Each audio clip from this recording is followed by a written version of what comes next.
নমস্কার, আপনাদের সবাইকে স্বাগত জানিয়ে আমরা শুরু করছি আজকের এখনকার অনুষ্ঠান স্মৃতির খোঁজে।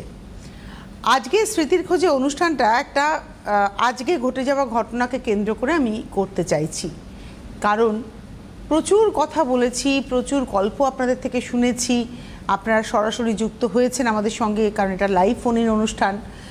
বহু কিছু স্মৃতি নিয়ে আমরা কথা বলেছি। আজকে একটা স্মৃতি আমার উস্কে উঠল, বড়বাজারের ব্রিজ ভেঙে পড়ার ঘটনা। আপনাদের মনে আছে? ঠিক সেই ঘটনার মতোই আজকে যেটা হলো সেটা হচ্ছে তারাতলায় একটা গোডাউনের শেড ভেঙে পড়েছে। এই মুহূর্তে, এই যখন আমি অনুষ্ঠানটা আপনাদের সামনে করছি, এই মুহূর্তেও গ্রিন করিডর করে ওই শেডের তলায় প্রায় 50 জন, বলা হচ্ছে 40 থেকে 50 জন, হতে পারে সেটা 55-60 জন, তারা চাপা পড়েছিলেন এবং তাদেরকে এখন উদ্ধার করে গ্রিন করিডর করে এসএসকেএমে নিয়ে যাওয়া হচ্ছে।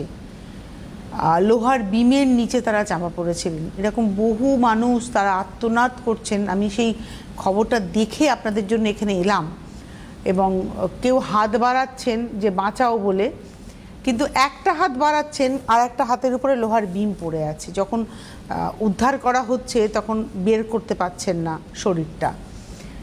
আমার এই ঘটনাটা দেখে সেই বড়বাজারের ব্রিজ ভাঙার ঘটনা মনে পড়ে গেল। একটা কি অসম্ভব প্যানিক, একটা অসম্ভব আমাদের কষ্ট, মানে আজকে যখন ওই ছবিগুলো আমি দেখছিলাম, এমন একটা বুকের ভেতরটা মোচড় দিচ্ছিল যে কত অসহায় মানুষ। তারা তো কাজ করতে গেছেন, তাদের পরিবার অপেক্ষা করছেন যে বাড়ির লোকটা কাজ করে ফিরে আসবে, হয়তো সেলিব্রেশন আছে কিছু, বা রাত্রে খাওয়া দাওয়া আছে, বা প্রিয়জনের জন্য হয়তো স্ত্রী রান্না করছেন, মানুষটা সুস্থ হয়ে ফিরবে। তো এইখানে আজকে পুলিশ কাজ করছে, বিধায়ক নেমেছেন, সাংসদ নেমেছেন সম্ভবত, এবং সবথেকে যেটা বড় কথা, আলটিমেটলি সেনা নেমেছে। সেনা এসে উদ্ধার কাজে সাহায্য করেছে। আসলে সেনাবাহিনী না হলে চলবে না আমাদের। যে কোনো জায়গায় কোনো কিছু ভেঙে যাচ্ছে, কোনো কিছু বন্যা হচ্ছে, যাই কিছু হোক না কেন, সেনাবাহিনী এসে সেখানে এসে ওই ডিজাস্টার্স ম্যানেজমেন্টের জায়গায় সেনাবাহিনী।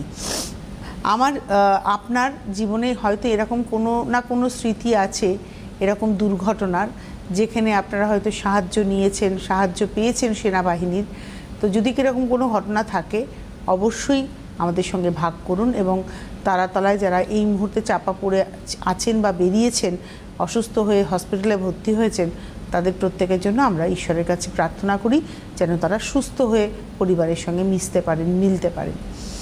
কেননা বড়বাজারে বহু মানুষ মারা গিয়েছিলেন, বহু বাবা মা সন্তানহারা হয়েছেন, বহু স্ত্রী স্বামী হারা হয়েছেন, বহু পরিবার বহু মানুষকে হারিয়েছিল। যারা ইনোসেন্ট পাশে দাঁড়িয়েছিল, কিচ্ছু জানে না, তারাই কিন্তু চাপা পড়েছিল।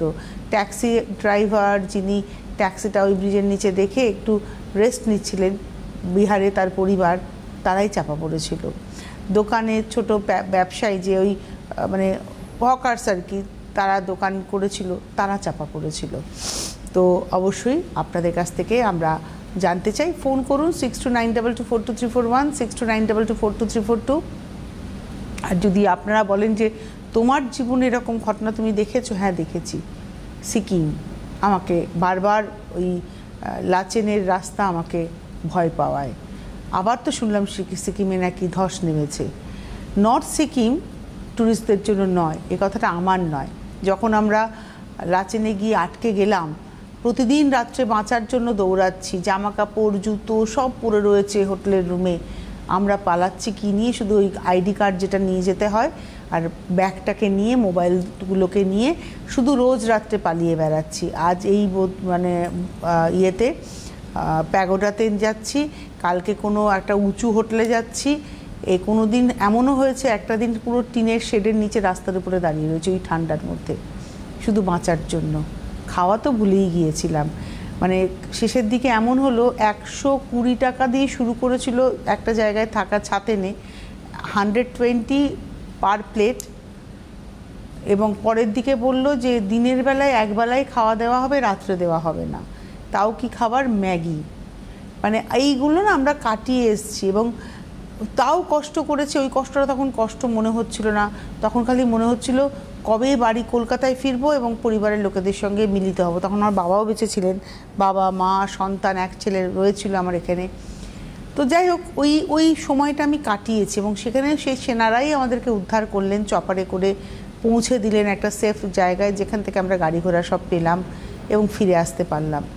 তো সেই সেনাবাহিনী তারাই উদ্ধার করলেন, তারাই পরিবারের, আমাদের বাড়ির লোকরা তো উদ্বিগ্ন হয়ে গিয়েছিলেন যে আদৌ বেঁচে আছে কি না, কারণ কোনো তো কমিউনিকেশনের জায়গা ছিল না, মোবাইলের নেটওয়ার্ক ছিল না, ইলেকট্রিসিটি ছিল না, এটিএম চলছে না, টাকা দিয়ে যে খাবো টাকাও তো শেষ। যে বিস্কুটের প্যাকেট 10 টাকা করে বিক্রি হতো, সেই বিস্কুটের প্যাকেট আমি 100 টাকা দিয়ে কিনেছি, জল এক বোতল 100 টাকা দিয়ে কিনতে হয়েছে, কারণ ওদেরও কিছু করার নেই, ওরাও একটা সময় পরে আর বিক্রি করবে না। ওদের বক্তব্য, ওখানকার যারা লোকাল দোকানদার তারা বলছেন আপনাদেরকে তো সেনারা উদ্ধার করে নিয়ে চলে যাবে ট্যুরিস্টদের, আমাদের তো কিছু হবে না, আমাদের তারপরে তো চলতে হবে, আমরা আর বিক্রি করব না। মানে পুরো রাস্তা তো ভেঙে গেছে, যার ফলে শহর থেকে ওইখানে যাবে সেই জিনিসটাও তো নেই। তো যাই হোক, এরকম আমার তো একটা জীবনে এরকম ডিজাস্টারের গল্প রয়েছে, আপনাদের জীবনেও নিশ্চয়ই কিছু না কিছু ঘটনা রয়েছে যেটা আপনারা আজকে আমাদের সঙ্গে ভাগ করতে পারেন। আর এই এপিসোডটা থেকে যাবে ইউটিউবে, আপনার মোবাইল ফোনের ইউটিউব অ্যাপে যাবেন, ওখানে যেখানে ইউটিউব অ্যাপে ক্লিক করবেন সার্চ অপশন আসবে, CTVN টাইপ করবেন, আমাদের চ্যানেলটা উইথ ব্লু লোগো চলে আসবে, লোগোতে ক্লিক করে চ্যানেলের ভেতরে সমস্ত প্রোগ্রাম আপনারা দেখতে পাবেন এবং সেখানে দাঁড়িয়ে সাবস্ক্রাইব বলে যে বাটনটা রয়েছে সেই বাটনটাতে ক্লিক করে পাশে যখনই আপনি সাবস্ক্রাইব বাটন ক্লিক করবেন পাশে একটা ঘন্টা এরকম নড়বে, ওই ঘন্টাতে ক্লিক করে অল অপশনে ক্লিক করবেন, তাহলেই আমরা আপনাদের কাছে সাবস্ক্রাইব হয়ে থাকলাম এবং যখনই কোনো ভিডিও আপলোড হবে ইউটিউবে তখন আপনার কাছে নোটিফিকেশান যাবে যে হ্যাঁ এখন এই প্রোগ্রামটা আপলোড হচ্ছে, তো আপনারা তখন কিন্তু দেখে নিতে পারবেন। তাই দেরি না করে আপনারা ফোন করতে থাকুন আমাদেরকে, আর অনুষ্ঠানটা আপনারা চ্যানেলটাকেও সাবস্ক্রাইব করতে থাকুন। নমস্কার, কে রয়েছেন? হ্যাঁ নমস্কার তনুশ্রী, হ্যাঁ। আমি বলছি বাগুইয়াটি থেকে বলছি, কিন্তু তোমার টপিক নিয়ে তো আমি কথা বলবো না, আমি আমার ছোটবেলার একটা নিদারুণ স্মৃতি নিয়ে তোমার সঙ্গে কথা বলতে চাই। একদম, আমি তো আপনাদের শেয়ার করবে? হ্যাঁ হ্যাঁ বলুন দিদি, আপনার নাম কি বলেন? সেটা হচ্ছে আমার ছোটবেলার স্মৃতি। আমি এমন একটা ওই বাংলাদেশে জন্মেছি জানো, সেখানে সেই জায়গাটা মনে উপমনে ভরা একটা সুন্দর শহর, যেখান থেকে এসেছিলেন ভগবান শ্রী রামকৃষ্ণ দেবের তোমার তন্ত্র সাধনার যিনি সহায়িকা ছিলেন, ব্রাহ্মণী, দেবেশ্বরী ব্রাহ্মণী, ভৈরবীর ব্রাহ্মণী। হ্যাঁ, আমি দাদাদের কাছে শুনেছি যে ওখানে কোনোদিন স্বাধীনতা আন্দোলন হয়েছে, কোনোদিন সেখানে হয়নি, রাইট হয়নি, রক্ত ঝরেনি। কোথায়, কোন জায়গা, কোন জায়গা? বলছি এত সুন্দর দেশ যেন, অপূর্ব সুন্দর দেখতে, মানে যখন বর্ষা বৃষ্টি হয় মানে গাছপালা গুলোর মধ্যে দিয়ে মানে এত সুন্দর একটা সুগন্ধ বেরোয়, গাছপালা যখন ঝাউ গাছগুলো যখন নড়ে মানে কোনো একটা অনাহত ধ্বনি শোনা যাচ্ছে জানো, আমি ভীষণ ভাবে উপলব্ধি করি। এবং আমার যদিও এখানে পড়াশুনো আমাদের প্রত্যেকেরই, কিন্তু বাবা ছিলেন, আমরা যেতাম, বছরে একবার করে যেতাম। আমার সেই সুন্দর দেশটার নাম যশোর, আমার সেই সুন্দর দেশটার নাম জানো। এখন আমি যখন শুয়েছি, আমার অনেক বয়স হয়েছে, আমার 86 আমার বয়স, সেই জন্য আমি এখন আমার জীবনের না একটা খুব বড় আক্ষেপ, আমার বাবা যশোরের, দাঁড়ান জায়গাটাই তো ভুলে গেছি, চালতে বেড়ে বলে কোনো জায়গা আছে সম্ভবত, চালতে বেড়ে, যশোরে চালতে বেড়ে, যশোরে চালতে বেড়ে বলে কোনো একটা গ্রাম আছে। এখন তো মা বাবা কেউ নেই, হ্যাঁ আমার মানে বুঝতে পারতাম আর কি। আমার ঠাকুরদাদাদের বাড়ি, মানে আমার বাবার, মানে আমাদের আদি বাড়ি আর কি, আমরা তো আসলে বাংলাদেশেরই লোক, যশোরের চালতে বেড়েতে আমার বাবার অরিজিন। তো আমার বাবা কোনোদিন বাবা মা এখানেই জন্মেছেন, মায়েরও অরিজিন যশোরে। তো বাবার খুব শখ ছিল বাংলাদেশে যাবে, চালতে বেড়ে, কারণ আমার ঠাকুরদাদা ওখানে জন্মেছিলেন। আমরা 1931-এ আমার ঠাকুরদাদা কলকাতায় চলে আসেন, 1931 কলকাতা শহরে শিয়ালদা অঞ্চলে চলে আসেন। তার ফলে বাবারা তো আর ওখানে হননি, বাবারা কলকাতাতেই হয়েছেন, কিন্তু আমার বাবার খুব শখ ছিল যে একবার চালতে বেরোতে যাবেন, ওই ঠাকুর দাদার যেহেতু হয় না একটা, আমার যেমন একটা শখ আছে বাংলাদেশে যাওয়ার, তো এই নিজস্ব ভিটেটাকে বাবা একবার ছুঁয়ে দেখবেন, কারণ দাদু গল্প করতেন বাবাদেরকে, এই আছে, এই ছিল, ওখানে এই ছিল, ওখানে ওই গাছ ছিল, এখানে ঢেকি বাঁধা ছিল। তো আমি বাবাকে বলেছিলাম তো তুমি আর আমি যাব, কিন্তু আমার সেই সুযোগটা হলো না যে বাবাকে সঙ্গে নিয়ে যাব বাংলাদেশে, এই সুযোগটা আমার আর হলো না। তো এটা আমার একটা খুব আক্ষেপ। ভীষণ সুন্দর একটা দেশ জানো, বিশ্বাস করবে না, প্রত্যেক বাড়ির সামনে কি অপূর্ব মানে এত প্রতিবেশী সুলভ সমস্ত ছিল, মানে একটা ফিলিংস একটা ছিল। আর আমার দাদা বলতেন যে দশমীর মাটি আধ্যাত্মিক মাটি, কারণ ওখান থেকে মাছ আসে সরিয়ে এসছেন, এবং আমি সেটা জয়পুরে দেখে এসছি ডিসেম্বর প্যালেসে আর কি। সব মিলিয়ে আমার ভেতরে না একটা উদাহরণ কিরকম যেন একটা ভালোবাসার। তো আপনার ইচ্ছে করে না যে আরেকবার যাই ওখানে ঘুরে আসি? এখন তো সবাই চলে গেছে, কেউ তো নেই, আর আমি একা, আমি বিয়ে করিনি একসঙ্গে। আর 2 নম্বর পয়েন্ট যেটা, আমার দাদার ছেলে সাংবাদিক, তোমাকে কিন্তু চেনে, এখন সাংবাদিকতা করতে হচ্ছে তোমাকে, সুপ্রতিম বসু। আর আমার দাদা এই দমদম মতিঝিল কমার্স কলেজের আর কি, উনি ফাউন্ডার প্রিন্সিপাল ছিলেন, কুমারী বসু। আমার সুপ্রতিমের নামটা শোনা শোনা লাগছে, সুপ্রতিম বসু আমার নামটা শোনা শোনা লাগছে। ভীষণ বিখ্যাত লোক, অনেকদিন চলে গেছেন, কিন্তু এখনো তিনি তাকে 5টা লোকের গড়ে একসময় উনিশশো রাজনীতিতে খুব জড়িত ছিলেন। মনেই দিচ্ছে তোমাকে, উনি আমাদের পুরনো কংগ্রেসের ছিলেন আর কি, ওখান থেকে দাঁড়িয়ে হচ্ছেন, কন্টেস্ট করেছেন, সবকিছু করেছেন।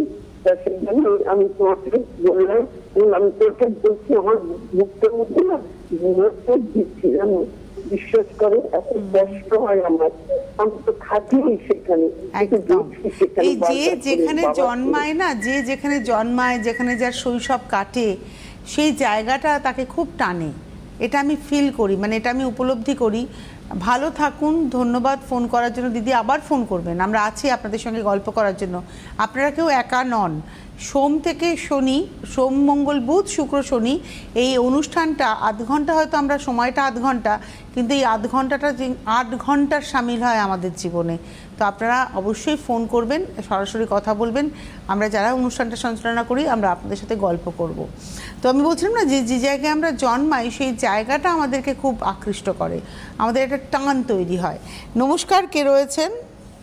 হ্যাঁ নমস্কার, মিহির কুমার পাল বলছি, ভিআইপি বাজার থেকে। আচ্ছা বলুন দাদা। হ্যাঁ বলছি, তনুশ্রী কি শুনছেন? হ্যাঁ আমি শুনতে পাচ্ছি, বলুন। হ্যাঁ তনুশ্রী, বলুন। বলছি আমরা একবার সাউথ ইন্ডিয়া বেড়াতে গিয়েছিলাম। আচ্ছা আচ্ছা, তো মাদুরাই থেকে কোডাইকানাল যাব। তো বাসে যাচ্ছি, আমি আমার স্ত্রী, আমার একটি পুত্র, একটি কন্যা এবং আমার শাশুড়ি। আমার শিশু কন্যারা ছিলেন 3-4 বছরের। আচ্ছা। আর শাশুড়ি, আমার স্ত্রী যাচ্ছি। তো এমন সময় যেতে যেতে সন্ধ্যা হয়ে গেছে, রাত্রির প্রায় 9টা, আমরা 10টার সময় কোডাইকানাল পৌঁছবো। তবুও আমরা গেলাম, যেতে যেতে মাঝ রাস্তায় গাড়িটা খারাপ হয়ে গেল, বাস, ওদের মানে সাউথ ইন্ডিয়ানদের যে গভর্নমেন্টের বাস। তো কি করব, আমরা একটু নেমে পড়লাম, গাড়িটা যতক্ষণ না ঠিক হবে ততক্ষণ তো যেতে পারবো না।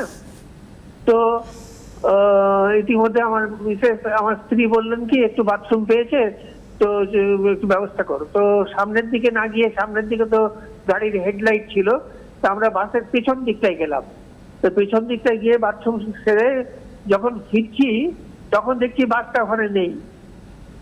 তখন কি যে মাথায় হলো যে আমরা কি করব, শাশুড়ি মা কিছু হিন্দি বোঝে না, ইংরেজি বোঝে না, 2টো বাচ্চা ছেলে মেয়ে নিয়ে কি করবে, বাসটা চলে গেছে। আমরা তো মানে মাথায় হাত, কি করা যাবে। মিনিট 4-5-7 অপেক্ষা করার পর দেখলাম পিছন দিক দিয়ে আরেকটা বাস ঢুকছে। তখন যেভাবেই হোক মাঝের রাস্তায় দাঁড়িয়ে আমরা হাত দিয়ে 2জনে দাঁড় করালাম গাড়িটাকে, এবং আমরা ইংরেজি এবং হিন্দিতে বললাম যে আমাদের ছেলে মেয়ে উইথ আমাদের মাদার ইন ল আগের বাসে চলে গেছি, কাইন্ডলি একটু আমাদের হেল্প করুন, আমরা ফ্রম ওয়েস্ট বেঙ্গল। যাই হোক, ওনারা আমাকে হেল্প করলেন এবং ওই বাসটার আগে গিয়ে দাঁড়িয়ে আমাদেরকে ওই বাসে তুলে দিলেন। এই স্মৃতি আমি কোনোদিন ভুলবো না, জীবনে আতঙ্ক, তো আতঙ্ক হয়ে গিয়েছিল। এই স্মৃতিটা আপনাদের সাথে আমি শেয়ার করলাম। ভালো লাগলো দাদা আপনার স্মৃতি শুনলাম। মানে এই ভালো লাগলো শব্দটা অবশ্য বললাম ঠিকই, কিন্তু আপনার তো তখন ভালো লাগেনি। এবার আপনারা যে আমাদের কথা শুনে ফোন করছেন এটা ভালো লাগলো, কিন্তু সত্যি তাই এই ধরনের ভয়ঙ্কর স্মৃতি আমরা মনের মধ্যে নিয়ে ঘুরি, এবং এগুলো আমরা যেমন সুখের দিনগুলো যেমন ভুলতে পারি না, এই দিনগুলোও কিন্তু আমরা ভুলতে পারি না। ওই যে আমি বললাম না, আমি যতদিন বাঁচবো এই দিনটা আমার ওই সিকিমের ওই কটা দিন 9টা দিন আমার আতঙ্কের মতো। এবং এখনও যদি কোনো সময় ঘুরতে যাওয়ার গল্প হয়, কেউ যদি বলে সিকিম, আমি বললাম না না সিকিম না, অন্য কোথাও যাই। পাহাড় তো কত রয়েছে, পাহাড় আনপ্রেডিক্টেবল, পাহাড়কে কেউ প্রেডিক্ট করতে কখনোই পারে না, পাহাড় এবং সমুদ্র কাউকেই প্রেডিক্ট করা যায় না। কিন্তু তবুও মানে সিকিমের এই পাহাড়, কারণ ওই যখন আমরা ছাতে নিয়ে এসেছিলাম, মানে প্রায় ধরুন 5 দিন মতো আমরা থেকেছি। এই 5টা দিন আমাদের খুব কষ্ট হয়েছে, এবং 5 দিন যেখানে থেকেছি সেখান থেকেও আমাদের আবার হামাগুড়ি দিয়ে পাহাড়ের ওই পিছনে পাহাড়ের গায়ে একটা গেস্ট হাউসে ছিলাম, সেখানেও পাহাড়ের টিলাতে গিয়ে উঠে বসে থাকতে হয়েছে, সেখানেও সেখানেও গাছের গুঁড়িতে বসে থাকতে হয়েছে হোটেলের মালিকের সঙ্গে। তো যাই হোক, যেটা বলছিলাম যে এবং মানুষের কত রকমের সমস্যায় পড়ে সেটাও বলবো। তো যখন ওখানে ছিলাম তখন প্রতিদিনই একবার করে সেনা ছাউনিতে যেতাম, যে আজকে কি চপার যাবে, কারণ তাদেরও গুরুদম্বারে তাদের ছাউনিতে অনেক সেনারা আটকে গেছেন যেখানে জল ঢুকে গেছিলো, তারা আগে তাদেরকে উদ্ধার করছেন, তারপরে আমাদেরকে ওখান থেকে শহরের দিকে নামাবেন। তো তখন ওরা বলেছেন আপনারা আসেন কেন, নর্থ সিকিম ট্যুরিস্টদের জন্য নয়, আপনারা ইস্ট সিকিমে যান, সাউথ সিকিমে যান, ওয়েস্ট সিকিমে যান। নর্থ সিকিমের পাহাড় কাঁচা পাহাড়, এইখানে ওই রাস্তা হচ্ছে ডিনামাইট দিয়ে ফাটানো হচ্ছে, পাওয়ার প্ল্যান্ট হয়েছে, এটাতে আরও পাহাড় নড়ে গেছে, কাঁচা পাহাড়, জুনিয়র পাহাড়, এখানে আসবেন না। এবং আমি তো পরে শুনলাম যে ছাতেনে যে সেনা ছাউনিটা ছিল পরবর্তী বছরে নাকি সেটাও জলের তলায় চলে গিয়েছে, অদ্ভুত পাহাড়ের জলের তলায় বলছি, পাহাড়ের ধসে পড়ে গিয়েছে। তো মানে সে যে কী বিভৎস দৃশ্য, আমরা কেদারের ছবি দেখেছিলাম টিভির পর্দায়, এখন আমি একটা ডকুমেন্টারি, আপনারা যদি পারেন দেখবেন, ডকুমেন্টারি করা আছে কেদারের, এবং সে যে কী ভয়ঙ্কর, কী ভয়াবহ, ভাবলেও গায়ে কাটা দেয়, কারণ আমরা ঘুরে এসছি ওই জায়গাগুলো। তো যেটা বলছিলাম যে মানুষের যখন এরকম ঘটনা ঘটে কত রকমের অসুবিধায় পড়ে।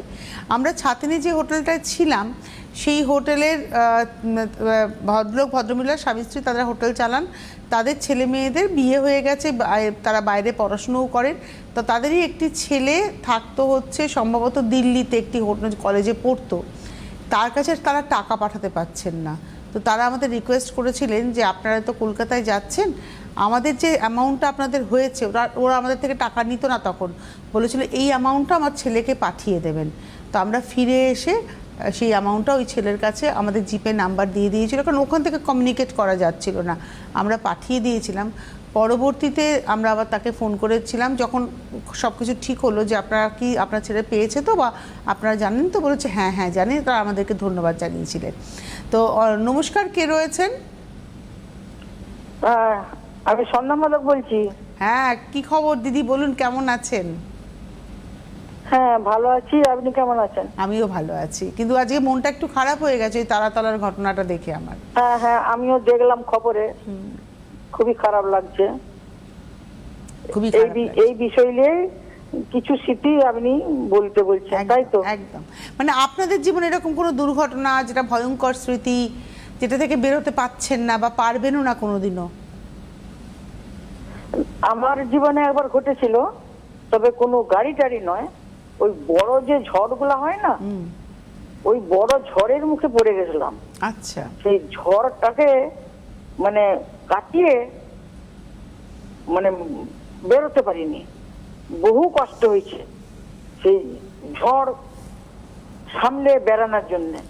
তো এমন বিপদে পড়েছিলাম, মনে হচ্ছে ঝড়েই প্রাণটা চলে যাবে। তারপরে অনেক কষ্টে ঠাকুরকে ডেকে ডেকে অনেক কষ্ট উদ্ধার হয়েছি ঝড় থেকে। এরকম ছোট ছোট ঘটনা বলছি আর কি। আরেকটা, সেটা মানুষের প্রাণ নয়, একটা মানে পাখির প্রাণ। আচ্ছা। পাখিটা রাস্তায় বসে বসে, আমাদের দোকান ছিল, দোকানের সামনে বসে বসে পায়রা, সেটা পায়রা খাবার খাচ্ছিল। তারপরে একটা গাড়ি এসে ওর পাখিটাকে পিষে দিয়ে চলে গেল। এ বাবা। সেই হঠাৎ করে একটা শব্দ হলো, তারপরে সেই পাখির হৃৎপিণ্ডটা ছিটকে আমাদের দোকানের উপরে পড়ে গেল। তারপরে সেই হৃৎপিণ্ডটা এরকম করে তখনও লড়ছে। সেই যে কষ্টটা, সেই কষ্টটা এখনো মানে মানে মনের মধ্যে গাঁথা হয়ে রয়েছে। হতে পারে সেটা একটা পাখি, কিন্তু একটা প্রাণ তো। হ্যাঁ, এরকম ছোট ছোট স্মৃতি বলছি, এরকম ওরে বাবা রে। ঘটনা। আর একটা ওরকম হয়েছিল, একজন 3-4টে মুরগি নিয়ে যাচ্ছিল, তার হাত থেকে এখন একটি মুরগি হাত ছুট হয়ে বেরিয়ে গেছে। তখন একটি গাড়ি এসে মুরগিটিকে চাপা দিয়ে দেয়। সেটাও খুব মানে বাজে জিনিস, খুব খারাপ লাগলো দেখতে, কিন্তু কিছু করার নাই। এরকম ছোট ছোট দুর্ঘটনা হয়েই থাকে। ছোট ছোট দুর্ঘটনা, কিন্তু যে চলে গেল সে তো চলে গেল, সে মুরগি হোক আর মানুষই হোক আর কুকুরই হোক। হ্যাঁ, আর মানুষই হোক। আমাদের পাড়াতে একটি কুকুর ছিল, তার অনেক বাচ্চা হতো। তারই একটি বাচ্চা আমার বাড়িতেও আছে, তার নাম আদুলি।